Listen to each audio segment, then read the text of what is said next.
Hey, how's everyone doing? Hope everyone's staying safe during this crazy pandemic. Hopefully, one of these days we'll get through her. Anyways, today I want to take a quick little moment just to discuss the Habs. Obviously, that's my team. And if I had the opportunity to discuss all the teams, I would love nothing more than that. But unfortunately, I just don't have the time. So today I want to take a quick little moment to discuss basically a brief summary of how their season's gone. We got off to a hot start. Obviously, at the start of the season, we were in the top two or top three, and then it just feels like we've been stuck at the number four spot for what appears to be almost half a season. Um, I like we got rid of Julien and we fired Muller.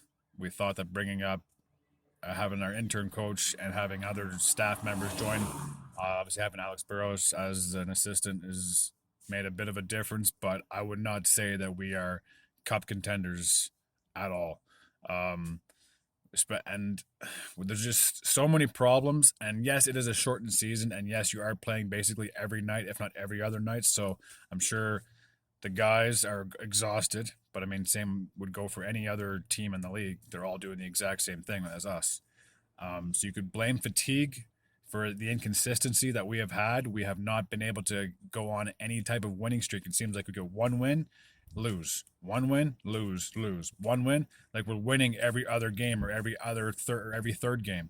And that's not going to do you any good in the postseason, especially if Toronto ends up being our first round matchup. We have not played that great against them. Now, granted, we did get the last victory, which was a 3-2 overtime win, and Cole Caulfield, I can't give that kid enough praise. He seems to be a young superstar in the making. He got the overtime winner, but obviously in the playoffs, you're not going to have 3-on-3 overtime. It's 5-on-5 until someone gets a goal. So if we can manage to force overtime, there might be a chance. But like I said, I just feel that we have been very inconsistent. The injuries, you can say, and players taking time off. I guess you can include Jonathan Drouin in that category. I'm not sure when he's coming back, if he's going to be ready for the postseason. And then we still have the fact that we have yet to lock down a playoff spot. Now, if we won against the Senators last night, maybe we'd be singing a different tune. But Calgary still has X amount of games. I think they have 5 or 6 games. So if we happen to lose out our remaining 4 games against Toronto and Edmonton, then Calgary could bump us. Or if Vancouver happens to win their last 8 or 9 games because they took that whole month off due to all those players having the COVID, so they weren't able to actually be on the ice, they could obviously jump up and pass us, but those chances are very slim. So we need a victory over the Leafs. We need I'm going to say at least 2 wins to secure a playoff spot because, like I said, if we happen to lose both games to Toronto and happen to lose both games to Edmonton, then that can really spell a lot of problems for us in the postseason if we even make it or if we happen to just miss. I wouldn't be surprised. We've been so inconsistent this season, just like last year. It feels very repetitive, and you can only recycle coaches after coach before you realize we have to make some type of a change. Now, this is going to bring me to my next point about how they're so strict about having a French-speaking coach. Okay, I guarantee they have enough money they can hire someone to speak on their behalf.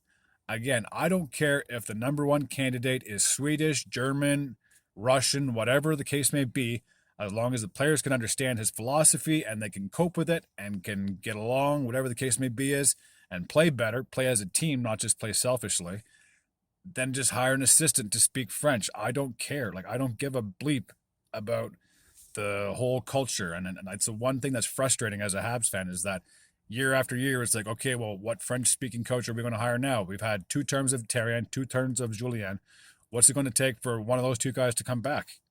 Unless Bergevin gets canned, which he obviously, if we don't make it that far into the playoffs, or say if we happen to get bounced out before the playoffs even start, I wouldn't be surprised. I think Bergevin's leash should be like this long for Jeff Molson. I don't care if the 2 of them are buddy-buddy.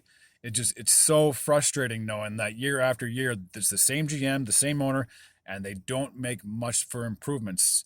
I mean, yeah, we draft these kids, but then our lineup's already stacked, so where are we going to put these kids? Then we trade away these kids to other teams and then watch them excel wherever else they go. So I think it's just time that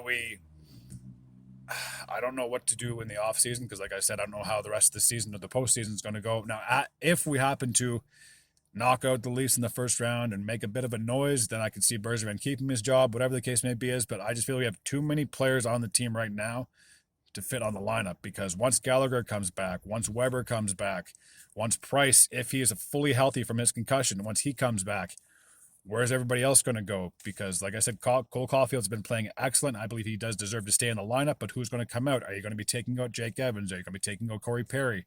Are you going to be taking out Armia? Like, there's so many players that can go off and on. Lehkonen is for another example. There's so many people you can swap. And obviously having this taxi squad is great, because you don't have to worry about calling guys up from the minors or have them travel from one place to the other, because they're always traveling with your team.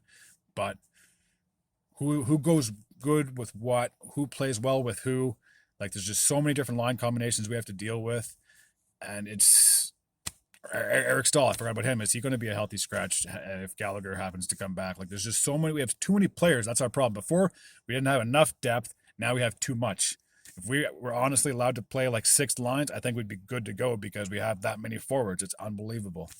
That might be a bit of a stretch. 5 lines would be I guess.